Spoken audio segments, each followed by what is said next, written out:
বিভাগের আদেশে আপাতত কোটা থাকছে না, শিক্ষার্থীদের ক্লাসে ফেরার নির্দেশ, আইন পাশের দাবিতে অটল আন্দোলনকারীরা। কোটা আন্দোলনে অচল রাজধানী, পথ চলতি মানুষের সীমাহীন ভোগান্তি, কমলাপুরের সঙ্গে ট্রেন চলাচল বন্ধ, মেট্রো রেলে অচলাবস্থা। রোহিঙ্গা সমস্যা সমাধানে জোরালো ভূমিকা রাখার প্রতিশ্রুতি চীনের, শি জিনপিং শেখ হাসিনার বৈঠক, 21টি সমঝোতা স্মারক সই।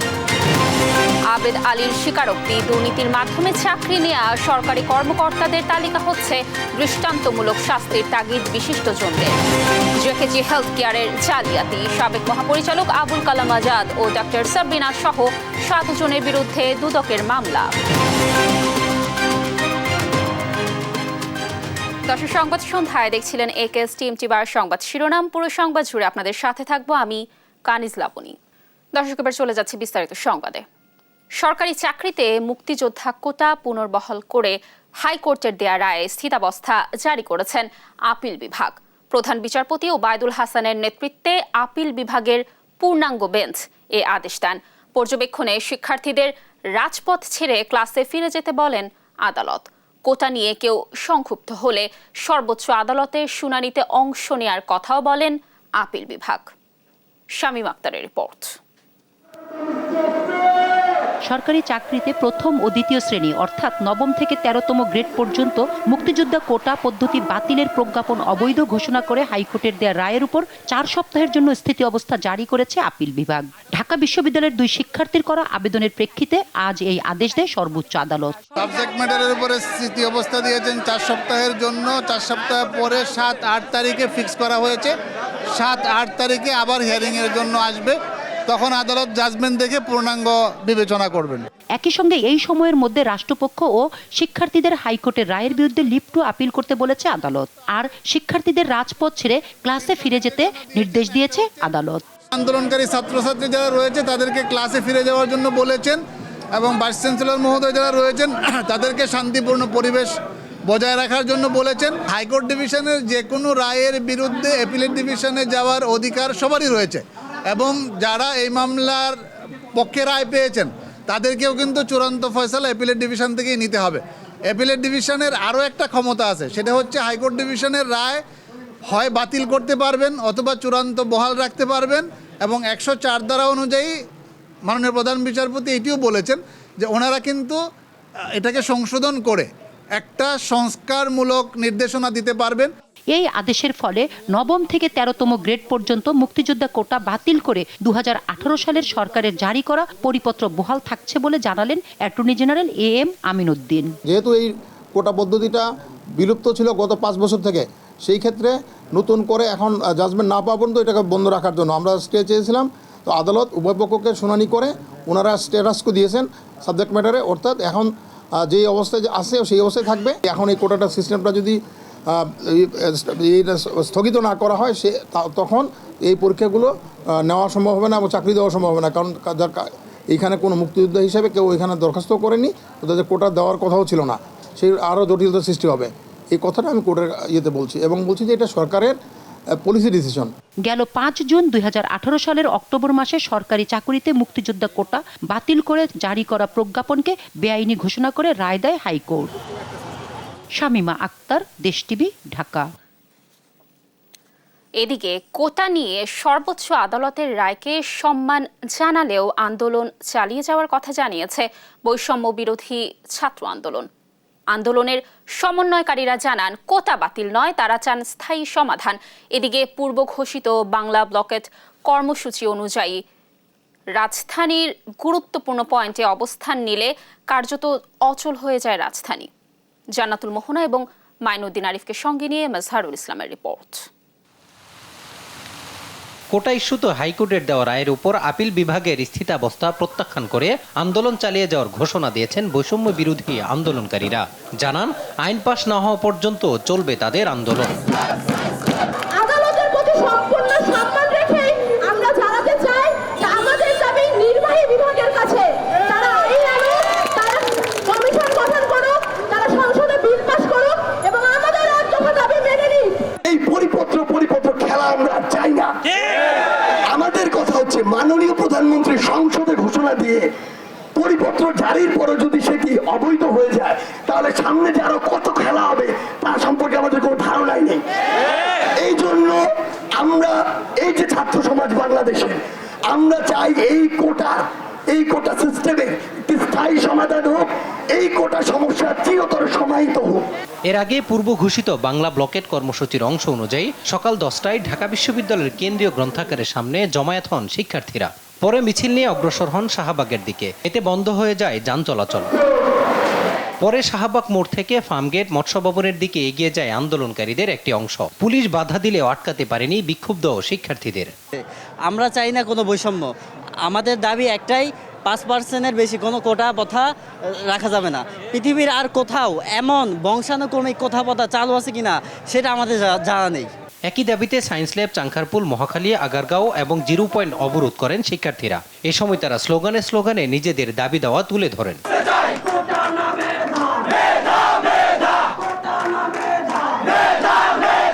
সাধারণ শিক্ষার্থীরা বলছেন, কমিশন গঠন করে কোটা পদ্ধতি সংস্কার না হওয়া পর্যন্ত রাজপথেই থাকবেন তারা। আজহারুল ইসলাম, দেশ টিভি, ঢাকা। দর্শক, শিক্ষার্থীদের বাংলা ব্লকেজ কর্মসূচির সর্বশেষ তথ্য জানাতে শাহবাগ থেকে সরাসরি যুক্ত হচ্ছেন আমাদের সহকর্মী মাইনুদ্দিন আরিফ। আরিফ, আপনি তো শাহবাগে রয়েছেন। সর্বোচ্চ আদালতের রায়ের পর আন্দোলনের এখনকার পরিস্থিতি কি দেখছেন? শিক্ষার্থীরা কি বলছেন? সর্বশেষ তথ্য জানাবেন।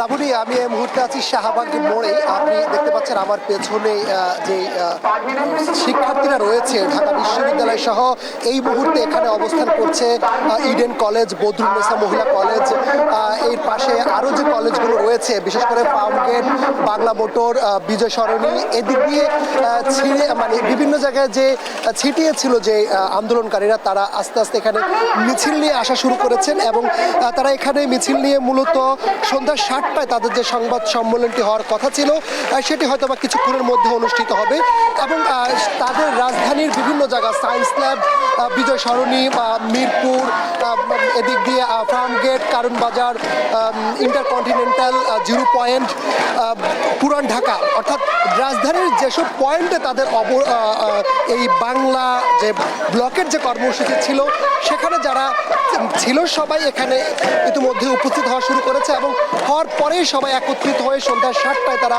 আনুষ্ঠানিক সংবাদ সম্মেলন করবে এবং সেখানে তাদের যে দাবি সেটি তারা তুলে ধরবেন। আমরা যেটা দেখেছি যে আজকে দুপুরে যখন সুপ্রিম কোর্ট থেকে যে রায়টি ঘোষণা করা হয়েছে, যে রায়টি 2018 সালে প্রথমে জনপ্রশাসন মন্ত্রণালয় থেকে কোটা বিরোধী আন্দোলনের পরিপ্রেক্ষিতে জারি করা হয়েছে 9ম থেকে 13তম গ্রেডের, সেটি বাতিল করে দেওয়া হয়েছে হাইকোর্ট থেকে। এরপরে সুপ্রিম কোর্ট থেকে সেটিকে আবারও পুনরায় 1 মাসের জন্য বহাল করা হয়েছে, কিন্তু আন্দোলনকারীরা বলছে তারা হাইকোর্টের সাথে কোনোভাবেই সম্পর্কিত নয়। তারা এই রায়কে রায়ের প্রতি তারা শ্রদ্ধা রাখছেন, তবে তাদের যে দাবি সেটি হচ্ছে তারা বলছেন যৌক্তিকভাবে যে কোটার যে বৈষম্য রয়েছে সেটি কমিয়ে আনতে হবে। অর্থাৎ তারা বলছেন যে প্রতিবন্ধী থেকে শুরু করে যারা নৃগোষ্ঠী রয়েছে তাদের জন্য 5% কোটা তারা দাবি জানিয়েছেন এবং তারা বলছেন হাইকোর্টের সাথে তারা কোনোভাবেই এই বিষয়টিকে জড়াতে চান না। তারা বলছেন যে নির্বাহী আদেশ আসবে এই যে তাদের যে আন্দোলন, সে আন্দোলন 1 দফার উপরে এবং সেটি সংসদ থেকে যখনই পাশ হবে তখনই তারা তাদের এই আন্দোলন থেকে তারা সরে যাবেন। এর আগে আন্দোলন থেকে তারা কোনোভাবে সরে যাবে না। লাবণী, আপনার মাধ্যমে আরেকটা জিনিস জানিয়ে রাখি, শুধু রাজধানী নয়, সারা দেশেই তাদের এই বাংলা ব্লকের যে কর্মসূচি রয়েছে সেটি পালন করা হচ্ছে। কিছুক্ষণ পর পরেই এই শাহবাগ থেকে আন্দোলনের বৈষম্য আন্দোলনের যিনি সমন্বয়ক রয়েছেন তিনি কিছুক্ষণ পর পরে আপডেট জানান সারা দেশের তাদের যে আন্দোলন চলছে। তারা বলছে যে রেল লাইন থেকে শুরু করে সব কিছু তারা অচল করে দিয়েছে এবং তারা বলছেন যে তাদের এই দাবি মেনে না নেওয়া হলে তারা এই আন্দোলন চালিয়ে যাবে এবং যে কোনো কঠোর আন্দোলন তারা ঘোষণা করবেন, এমনটি তারা এই শাহবাগ মোড় থেকে বলছে। এবং কি তারা বলছেন যে তারা মনে করছে যে সরকার প্রধান যিনি রয়েছেন তিনি হয়তোবা তাদের এই আন্দোলনের যৌক্তিকতা মেনে নিয়ে সেটি একটি ঘোষণা দিবেন এবং সেই ঘোষণার মাধ্যমে সরকার তাদের যে নির্বাহী আদেশ সেটি মেনে নেবেন। এই ছিল আমার কাছে শাহবাগ মোড় থেকে সর্বশেষ সংবাদ।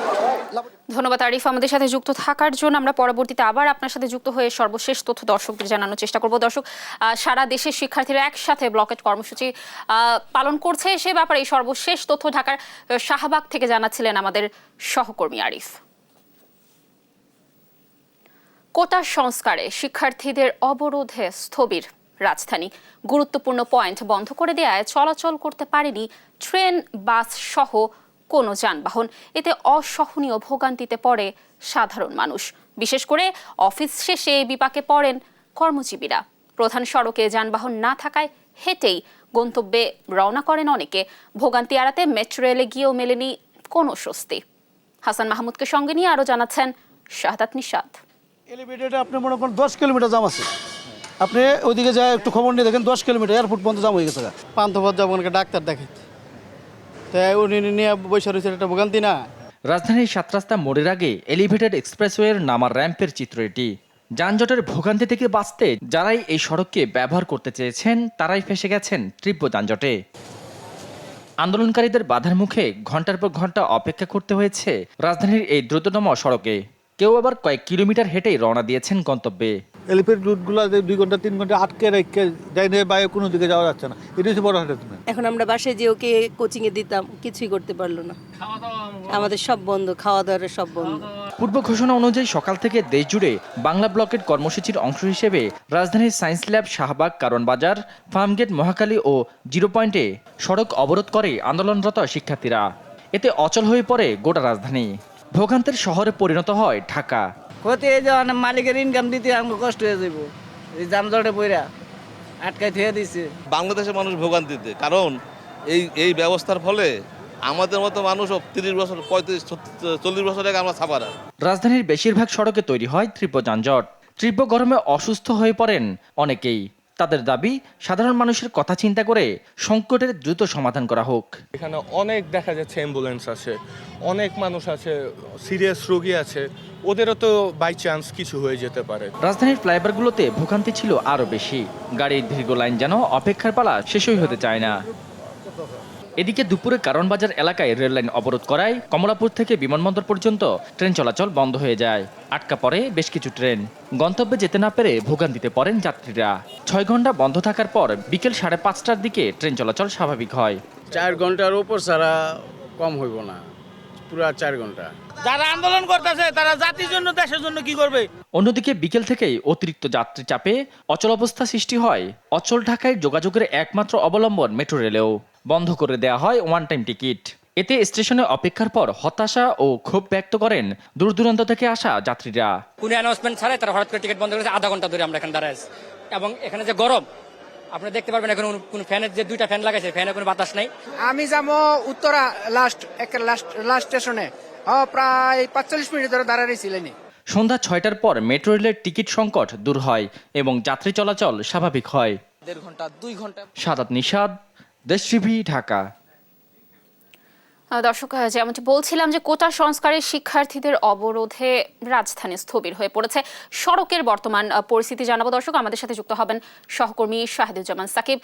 সাকিব, আপনি তো বাংলা মোটরে রয়েছেন, যানবাহন চলাচলের কি অবস্থা দেখছেন সেখানে, সার্বিক চিত্র জানাবেন আমাদের।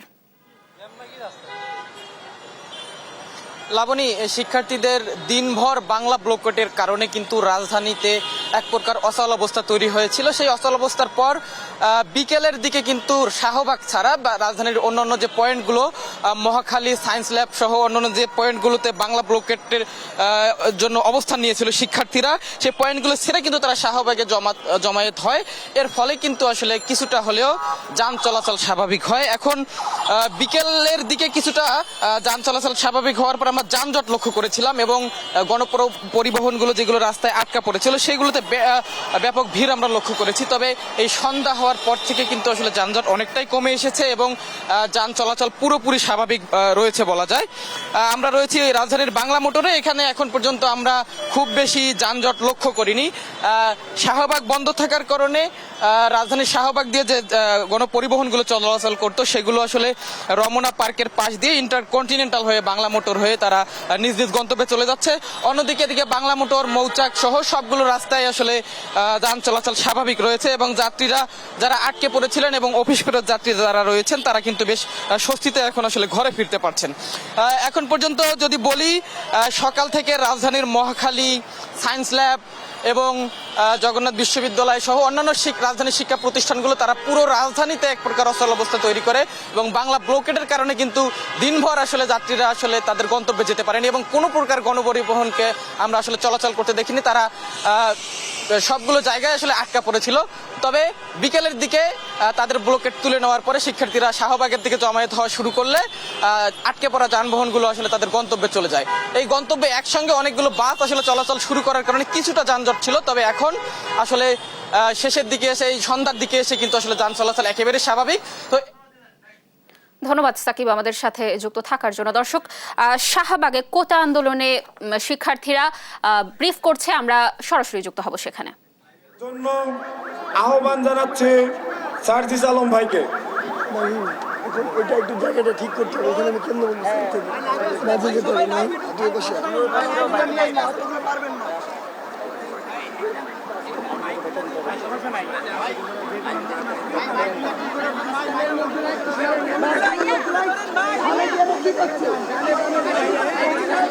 আচ্ছা একটু কাইন্ডলি ম্যানেজ করে নিতে হবে। কাইন্ডলি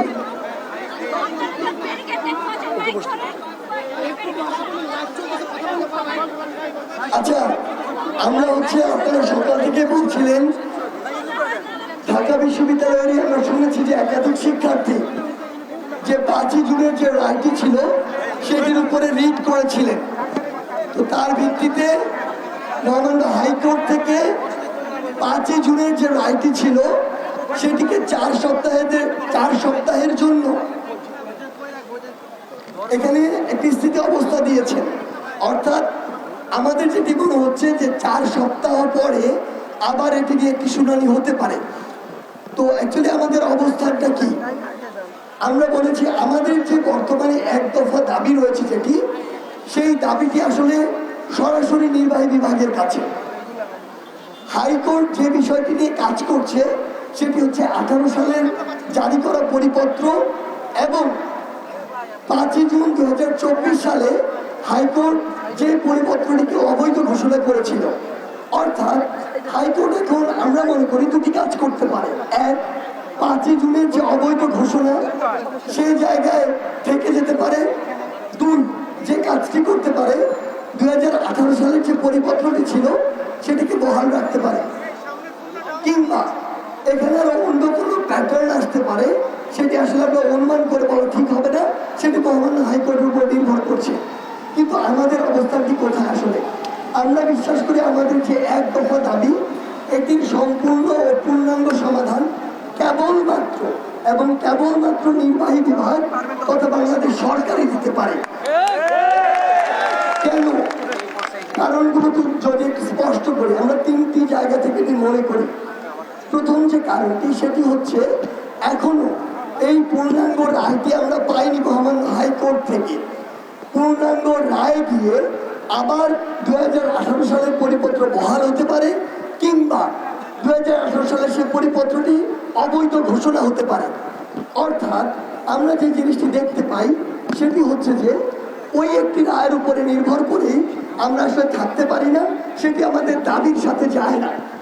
কেউ যদি বলে যে সেখানে তো কোটা বাতিল করা হয়, এখানে আমাদের দ্বিতীয় যে স্ট্যান্ড পয়েন্টটি সেটি হচ্ছে যে দেখুন, আমরা যেটি দাবি করছি যে সরকারি চাকুরিতে সকল গ্রেডের বিষয়টি আমাদের কাছে খুবই গুরুত্বপূর্ণ।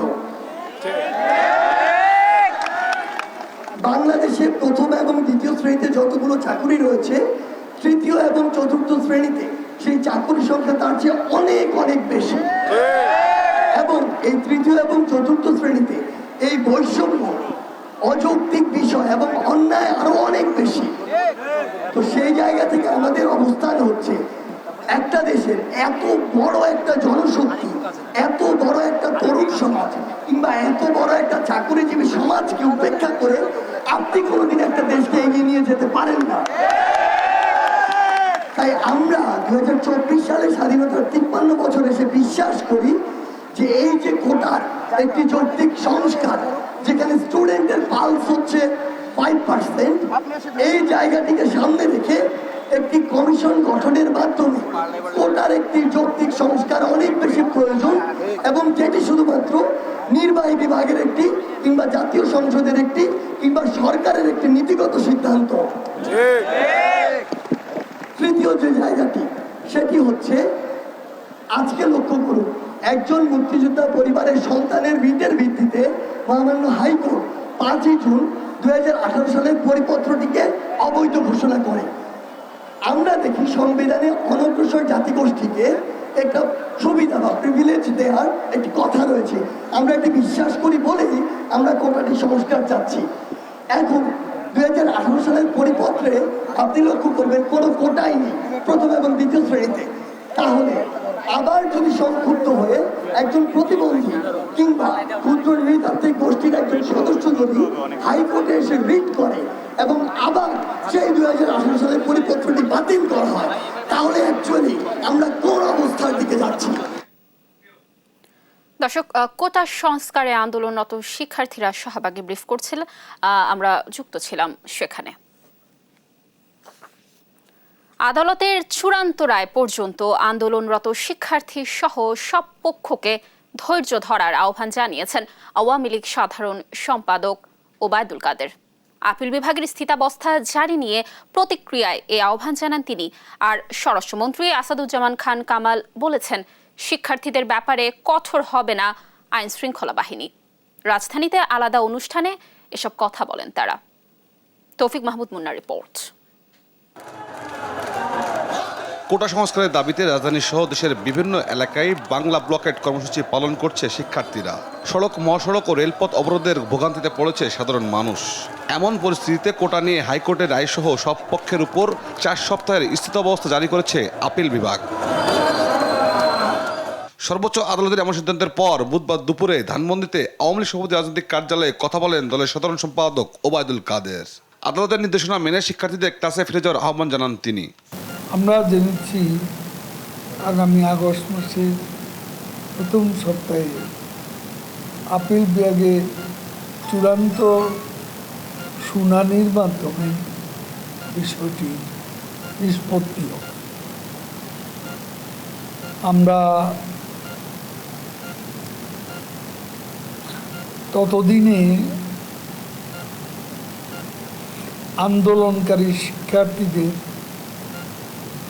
ধৈর্য ধারণ করতে বলবো। এদিকে তেজগাঁও ঢাকা জেলা আওয়ামী লীগ কার্যালয়ে এক অনুষ্ঠানে যোগ দেন স্বরাষ্ট্রমন্ত্রী আসাদুজ্জামান খান কামাল। সব পক্ষকে আদালতের নির্দেশনা মেনে নেওয়ার আহ্বান জানিয়ে তিনি বলেন, শিক্ষার্থীদের ব্যাপারে আইনশৃঙ্খলা বাহিনী কঠোর হবে না। যে আপনারা ধৈর্য ধরে আপনাদের আইনশৃঙ্খলা বাহিনী কিংবা দেশের সরকার আপনাদের বিরুদ্ধে নয়, আমরা আপনাদের শক্তিতেই শক্তিমান।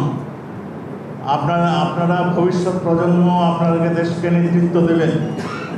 আপনাদের ধৈর্য, আপনাদের জ্ঞান, আপনাদের সব কিছুই থাকতে হবে।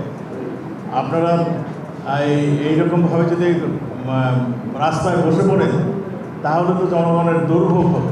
আন্দোলনকারীদের ধৈর্য ধরার আহ্বান জানিয়ে স্বরাষ্ট্রমন্ত্রী বলেন, রাস্তা বন্ধ হলে সাধারণ মানুষকে ভোগান্তি পোহাতে হয়, তাদেরকে বুঝতে হবে। তৌফিক মাহমুদ মুন্না, দেশ টিভি, ঢাকা। রোহিঙ্গা সমস্যা সমাধানে চীন জোরালো ভূমিকা রাখবে বলে প্রতিশ্রুতি দিয়েছেন দেশটির প্রেসিডেন্ট শি জিনপিং। বেইজিংয়ে প্রধানমন্ত্রী শেখ হাসিনার সঙ্গে বৈঠকে বাংলাদেশের উন্নয়ন অভিযাত্রায় বিনা সুদে ঋণ সহ আর্থিক খাতে সহযোগিতার আশ্বাস দেন তিনি। আর বাংলাদেশে চীনা বিনিয়োগের আহ্বান জানান প্রধানমন্ত্রী। এছাড়া কৌশলগত সহযোগিতামূলক অংশীদারিত্ব বাড়াতে 21টি সমঝোতা স্মারক এবং 7টি ঘোষণাপত্র সই করেছে বাংলাদেশ ও চীন। জয় যাদবের রিপোর্ট। চীন সফরের তৃতীয় দিন বিকালে বেইজিংয়ের গ্রেট হল অব দ্য পিপলে পৌঁছালে প্রধানমন্ত্রী শেখ হাসিনাকে স্বাগত জানান দেশটির প্রেসিডেন্ট শি জিনপিং। পরে দ্বিপাক্ষিক বৈঠক করেন তারা। আলোচনায় রোহিঙ্গা সমস্যার সমাধানে আরও জোরালো ভূমিকা রাখার প্রতিশ্রুতি দিয়েছেন চীনা প্রেসিডেন্ট। বাংলাদেশের সুনীল অর্থনীতিতে চীনা বিনিয়োগ আহ্বান করেন প্রধানমন্ত্রী। বৈঠক শেষে একান্তে কথা বলেন প্রেসিডেন্ট শি জিনপিং ও প্রধানমন্ত্রী শেখ হাসিনা। এর আগে সকালে বেইজিংয়ের গ্রেট হল অব দ্য পিপলে পৌঁছান প্রধানমন্ত্রী শেখ হাসিনা। তাকে স্বাগত জানান চীনের প্রধানমন্ত্রী লি কিয়াং। এ সময় রাষ্ট্রীয় অভ্যর্থনা জানিয়ে লাল গালিচা সংবর্ধনা দেওয়া হয় প্রধানমন্ত্রী শেখ হাসিনাকে। বাজানো হয় দুই দেশের জাতীয় সঙ্গীত। এরপর সফর সঙ্গীদের পরিচয় করিয়ে দেন প্রধানমন্ত্রী।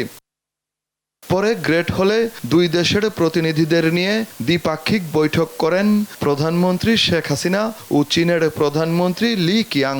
বৈঠকে রোহিঙ্গা ইস্যু ছাড়াও দুই দেশের মধ্যকার ব্যবসা বাণিজ্য, বিনিয়োগ, আঞ্চলিক ও আন্তর্জাতিক সহযোগিতা সহ বিভিন্ন বিষয়ে আলোচনা হয়। এরপর অর্থনৈতিক ও ব্যাংকিং খাতে সহযোগিতা, ডিজিটাল অর্থনীতি, অবকাঠামো উন্নয়ন, দুর্যোগ ব্যবস্থাপনায় সহায়তা, ষষ্ঠ ও নবম বাংলাদেশ চায়না মৈত্রী সেতু প্রকল্প, কৃষি পণ্য রপ্তানি বিষয়ক 21টি সমঝোতা স্মারক সই হয়। এছাড়াও মুক্ত বাণিজ্য চুক্তির বিষয়ে যৌথ ফিজিবিলিটি স্টাডি ও টেলিকমিউনিকেশন নেটওয়ার্ক আধুনিকায়ন শেষ করা, দ্বিপাক্ষিক বিনিয়োগ বৃদ্ধির চুক্তির আলোচনা শুরু করা সহ মোট 7টি খাতে ঘোষণাপত্র সই হয়। সমঝোতা স্মারক ও ঘোষণাপত্র স্বাক্ষর প্রত্যক্ষ করেন দুই প্রধানমন্ত্রী। পরে সংবাদ সম্মেলনে পররাষ্ট্রমন্ত্রী জানান, বাংলাদেশের ব্রিক্সে যোগ দেওয়ার ক্ষেত্রে প্রতিশ্রুতির কথা জানিয়েছে চীন। অত্যন্ত আন্তরিকতাপূর্ণ পরিবেশে ফলপ্রসূ আলোচনা হয়েছে দীর্ঘ সময় ধরে এবং সমস্ত বিষয়গুলো নিয়ে আলোচনা হয়েছে। জয় যাদব, দেশ টিভি, ঢাকা। পিএসসির প্রশ্নপত্র ফাঁসের ঘটনায় গ্রেফতার আসামিদের স্বীকারোক্তি অনুযায়ী অনিয়মের মধ্য দিয়ে চাকরি পাওয়া সরকারি কর্মকর্তাদের তালিকা করছে রাষ্ট্রীয় বিশেষ সংস্থা। বিশ্লেষকদের মতে, দুর্নীতি করে চাকরি পাওয়া ব্যক্তিদের চাকরিচ্যুত করে দৃষ্টান্তমূলক ব্যবস্থা না নিলে থামানো যাবে না প্রশ্নপত্র ফাঁস। সাইফুল রিপনের রিপোর্ট। বিসিএস এর ক্যাডার এবং নন ক্যাডার পদের 30টি নিয়োগ পরীক্ষার প্রশ্ন ফাঁসের ঘটনায় আইন শৃঙ্খলা বাহিনীর হাতে গ্রেপ্তার পিএসসির 2 উপপরিচালক, গাড়ি চালক আবেদ আলী, তার সন্তান সহ 17 জন। অভিযুক্তদের মধ্যে আদালতে জবানবন্দি দিয়েছেন 7 আসামি। প্রশ্নপত্র ফাঁস চক্রের অন্যতম সদস্য পিএসসির চেয়ারম্যানের সাবেক গাড়ি চালক আবেদ আলীর জবানবন্দিতে এরই মধ্যে বেরিয়ে এসেছে প্রশ্ন ফাঁসের মধ্য দিয়ে বিসিএস ক্যাডার হওয়া সরকারি কর্মকর্তাদের নাম। তথ্য যাচাই বাছাই করে দেখা গেছে সব ক্যাডারেই রয়েছে এমন গুরুতর অনিয়ম দুর্নীতির মধ্য দিয়ে চাকরি পাওয়া কর্মকর্তা। আসামিদের দেয়া তথ্য তদন্ত সাপেক্ষে দুর্নীতি অনিয়মের মধ্য দিয়ে চাকরি পাওয়া এসব কর্মকর্তার নাম তালিকাভুক্ত করছে রাষ্ট্রীয় একটি সংস্থা। এদিকে দেশের প্রশাসনিক কাঠামোতে এমন দুর্নীতি অনিয়মের মধ্য দিয়ে চাকরি পাওয়া কর্মকর্তাদের চাকরিচ্যুতির পাশাপাশি আরও কঠোর ব্যবস্থা না নিলে তার সামগ্রিক প্রভাব পুরো রাষ্ট্র ব্যবস্থার উপর পড়বে দাবি বিশিষ্টজনদের।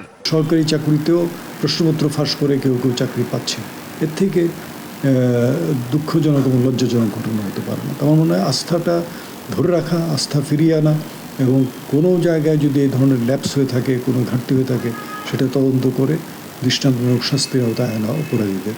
এর তো কোনো বিকল্প নেই। ইন্টেলিজেন্স নেটওয়ার্কের মাধ্যমে তাদের খবরও রাখতে হবে। একজন অপরাধ করছে বৎসরের পর বৎসর, তাকে ধরা যাচ্ছে না, এইটা বিশ্বাসযোগ্য না। তার আচার আচরণই অনেক সময় বোঝা যাওয়ার কথা, তো সেটা কেন বোঝা যায় না, কাদের গাফলতির কারণে এই সুযোগগুলো তারা পেয়েছে, সেগুলো এখন দেখা দরকার হচ্ছে। ট্রান্সপারেন্সি ইন্টারন্যাশনালের নির্বাহী পরিচালক ডক্টর ইফতেখারুজ্জামান বলছেন, কাজটি কঠিন হলেও দুর্নীতির মাধ্যমে চাকরিপ্রাপ্তদের আইনের আওতায় আনা জরুরি। যথাযথ প্রচলিত আইন অনুযায়ী অন্য সকল নাগরিকের জন্য যেটা প্রযোজ্য, সরকারি কর্মকর্তাদের ক্ষেত্রে দুর্নীতি দায়ে অভিযুক্তদেরকে একই প্রক্রিয়ায় দৃষ্টান্তমূলকভাবে শাস্তি প্রদান করতে হবে, যার মধ্যে 14 বছর পর্যন্ত জেল কাটার সুযোগ রয়েছে আইনগতভাবে। সেটি নিশ্চিত করতে না পারলে কোনো অবস্থায় কিন্তু আমাদের সরকারি খাতে দুর্নীতি নিয়ন্ত্রণ করা যাবে। সরকারি চাকরির পরীক্ষা ব্যবস্থাপনা ও ফলাফল প্রকাশে সরকারি কর্ম কমিশনের জবাবদিহিতার জায়গাটিও খতিয়ে দেখার তাগিদ সংশ্লিষ্টদের।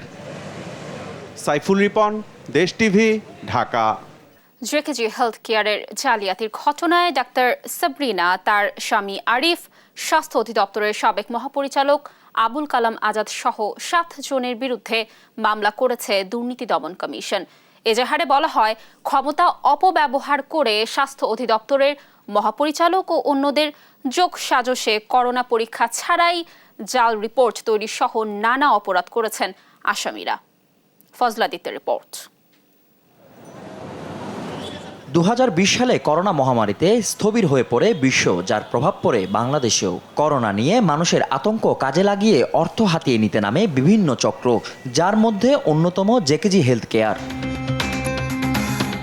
আলোচিত চিকিৎসক ডাক্তার সাবরিনা শারমিন ও তার স্বামী আরিফুল চৌধুরীর নাম সর্বস্ব প্রতিষ্ঠান জেকেজি হেলথ কেয়ার পরীক্ষা নিরীক্ষা ছাড়া ভুয়া রিপোর্ট সরবরাহ করত। এর মাধ্যমে বিপুল পরিমাণ অর্থ হাতিয়ে নিত তারা। শেষ পর্যন্ত ধরা পড়ে এই দম্পতি। দীর্ঘ অনুসন্ধানে জেকেজি হেলথ কেয়ারের জাল জালিয়াতি ও প্রতারণায় ক্ষমতার অপব্যবহার করে সহযোগিতার অভিযোগ ওঠে স্বাস্থ্য অধিদপ্তরের সাবেক মহাপরিচালক অধ্যাপক ডাক্তার আবুল কালাম আজাদ সহ 7 জনের বিরুদ্ধে। অপরাধের প্রমাণ পায় দুর্নীতি দমন কমিশন। এরপর বুধবার তাদের বিরুদ্ধে মামলা করেন দুদকের সহকারী পরিচালক আফনান জান্নাত কেয়া। এজাহারে বলা হয়, করোনার জাল সনদ তৈরি করে প্রতিজনের কাছ থেকে নেওয়া হতো 5 থেকে 8 হাজার টাকা। 15,500-এরও বেশি ভুয়া রিপোর্টের মাধ্যমে হাতিয়ে নেওয়া হয় 1,16,00,000 টাকারও বেশি। এছাড়া ডাক্তার সাবরিনার প্রতারণা ও জালিয়াতির মাধ্যমে নিজের জন্ম তারিখ পরিবর্তন সহ 2টি সচল জাতীয় পরিচয়পত্র ব্যবহারের প্রমাণ পায় দুদক, যার মাধ্যমে কর্মস্থলে মিথ্যা তথ্য দিয়ে চাকরির মেয়াদ 5 বছর বাড়িয়ে অবৈধভাবে সরকারি সুযোগ সুবিধা নেয়ার অপপ্রচেষ্টা করেন। ফজলে আদিত্য, দেশ টিভি, ঢাকা।